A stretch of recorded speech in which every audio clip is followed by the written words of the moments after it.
আজকে স্যান্ডউইচ বানাচ্ছি খুব সহজভাবে। এইগুলো ব্রেকফাস্টে খুব সুবিধা হয়, তাড়াতাড়ি হয়। এই যে আমি 4 পিস পাউরুটি নিয়েছি, একটা ডিম সেদ্ধ, কাঁচা লঙ্কা আর বাটার নিয়েছি, নুন। আচ্ছা, আমি এবার একটা বাটিতে এখানে রাখলাম। এবার আমি এটাতে আগে মাখনটা এইভাবে,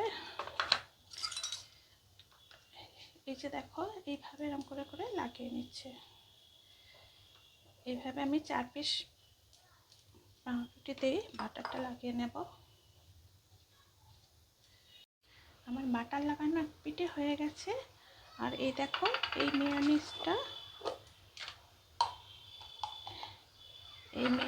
আমি এই পিঠে, আর এক পিঠে আমি মেয়োনিজটা এরকমভাবে লাগাচ্ছি। 4টেতে লাগিয়ে নেব এভাবে।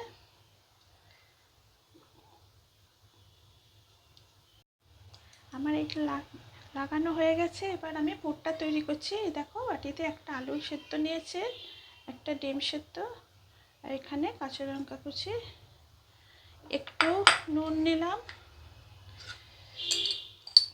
এই পরিমাণ মতো একটু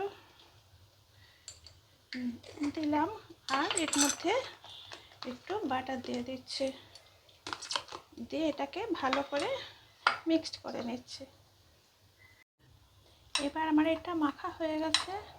এবার দেখো, আমি এর মধ্যে এরকমভাবে এই পুরগুলোকে এইভাবে দিচ্ছি, এরকমভাবে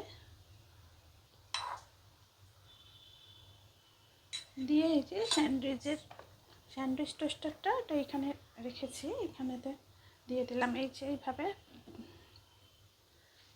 এটাকে এইভাবে আরেকটা দিলাম, এখানে আরেকটাতে এইভাবে আমি করে নিচ্ছি। এই যে স্যান্ডউইচগুলো টোস্টারে দিয়ে দিলাম, দিয়ে এইভাবে আটকে দিয়ে এটাকে সুইচ দিয়ে দিলাম। এটা আমার হয়ে গেছে, এটা খুলে দিলাম। এবার এগুলোকে আমি বার করে নেব প্লেটে। একটা প্লেট রেখেছি, তার মধ্যে আস্তে আস্তে এইভাবে বার করে নিলাম।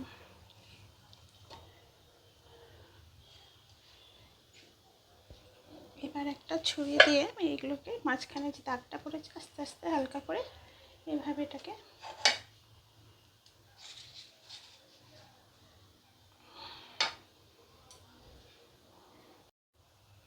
এবার স্যান্ডউইচগুলো হয়ে গেছে, আমি এগুলোকে সার্ভ করে দেব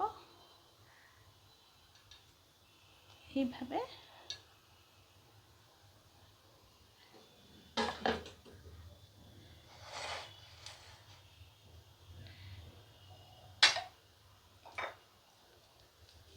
ম্যাঙ্গো ফ্রুটি এর সাথে দারুণ ভালো লাগে।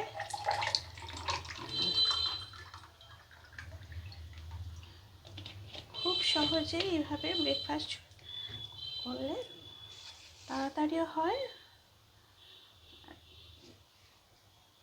যে আমার ব্রেকফাস্টটা আজকের মতো হয়ে গেছে। তোমরাও করো, তোমরা নিশ্চয়ই এরকমভাবে করো, কি ভেতরে অন্যরকমভাবেও পুর দেওয়া যায়।